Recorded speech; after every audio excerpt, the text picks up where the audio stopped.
Hello students, hope all of you are safe at home. Let's start lesson number 2, Political Science, class 9th, page number 68. Lesson's name is India's Foreign Policy. In previous classes, students, we have completed the objectives of India's foreign policy. Now we are going to study a review of India's foreign policy. Now, the period from independence to 1990 can be considered as the first stage of India's foreign policy's preparation. Second stage was from 1990 till date. So, as you know, the foreign policy is dynamic. There are changes are occurring always in the India's foreign policy. Therefore, the preparation phase is divided into two parts. Let's start India's foreign policy for early phase. Early phase was started by our first Prime Minister, Pandit Jawaharlal Nehru. Now, he was against the colonialism, he was against the foreign rule, therefore, he was interested in global peace, and he has made some important features of India's foreign policy. We made an effort to understand all international events independently, and peace was the main central features of India's foreign policy. Second was the threat. Threats means danger from China and Pakistan was also taken into consideration. One more feature of India's foreign policy of this time was the insistence on self-reliance. Insistence means stress on self-reliance. Self-reliance means self-dependence, as all of you are reading in newspaper about Atmanirbhar Bharat. In the beginning, India decided to improve relations with the Asian countries. But as you all have studied in the lesson of World War, that after Second World War, students, the whole world was divided into two blocks. One block was in favor of America and the second block was of Soviet Union. So many countries were favoring to America, many countries were favoring to Soviet Union. But our country has decided to follow a neutral policy, and we were neither in favor of America nor in favor of Soviet Union after Cold War. And we have started making our policy according to the concept of non-alignment. Non-alignment means neither in favor of America nor of Soviet Union, and we have made our independent policies, and this moment was called non-alignment, and we got support of many African countries as well as Asian countries in this matter. So India has made friendly relations with some Asian countries as well as with some African countries after independence.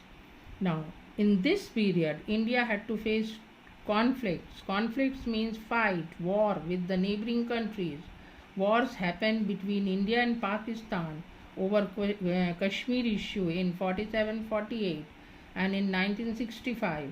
Third war that happened in 1971, and Pakistan broke apart in independent country Bangladesh, and Pakistan was created.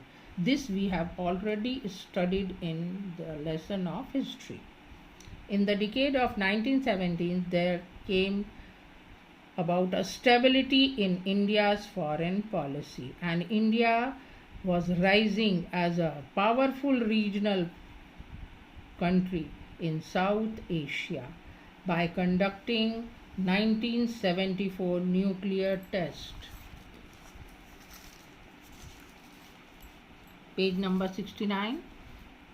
And because of this test, India had proved her nuclear capability. From 1990 and from 1980, some changes began in our country, and we have increased our cooperation with South Asian countries. South Asian countries and India have made a one organization. Its name is SAARC, and the SAARC means South Asian Association for Regional Cooperation.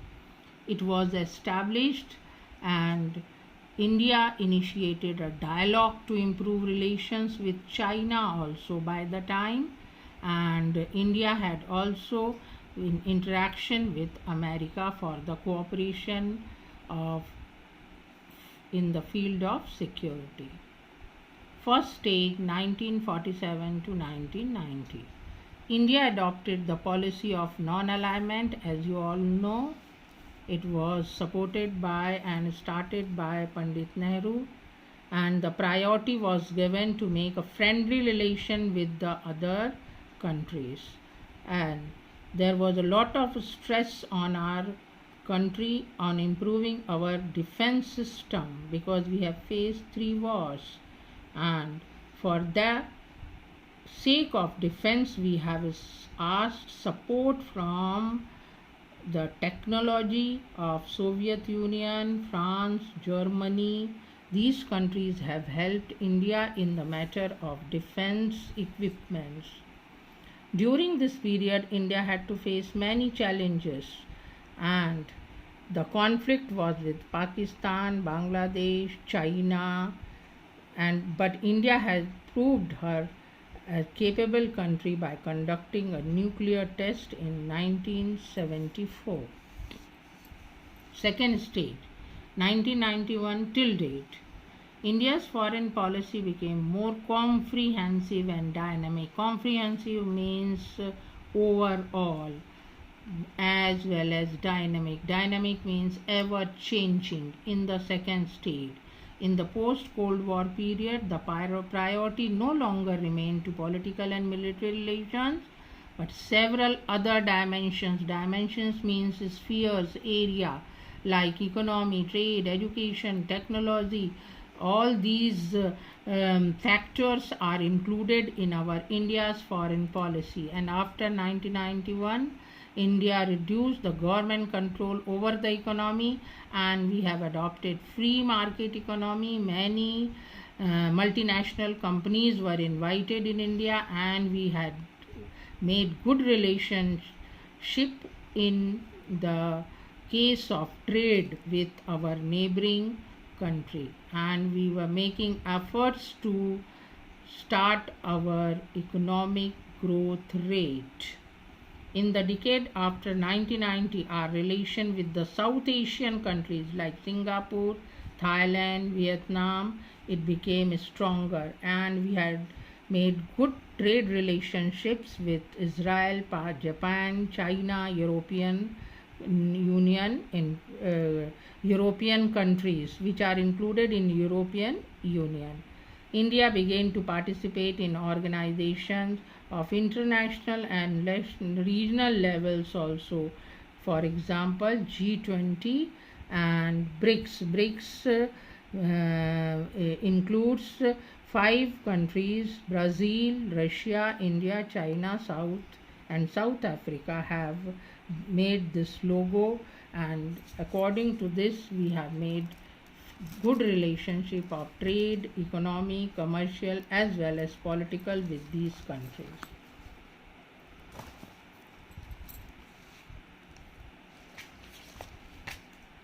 Page 70. Pause कर दिया, करना एक समय कर देता now. Our relations with America strengthened, mutual trust grew. India's status rose in the international community. Now, India's nuclear policy. It was the important part of India's foreign policy. India wanted to study as well as to increase our nuclear energy, and subjects like history, geography, chemistry, having understood the importance of nuclear power. India undertook the nuclear energy program immediately after independence, and for this we have established a Department of Atomic Energy and the Indian Atomic Energy Commission. And the first chairman of this commission, of Indian Atomic Energy Commission, was Dr. Homi Bhabha.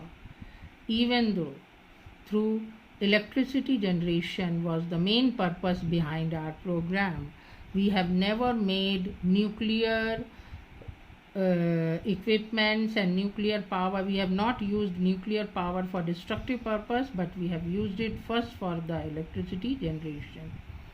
And it was also aimed at creating military capability, but not for destruction.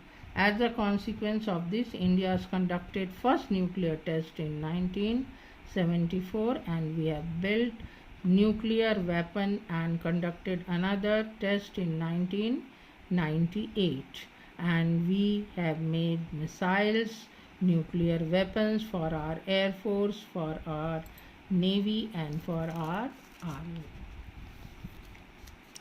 India is now a country which has nuclear weapons, and we are fully equipped with nuclear power, but we are still favoring disarmament. Disarmament means reducing the number of nuclear weapons, and in this way in the next chapter we are going to study the India's defense system, which is related with the India's foreign policy.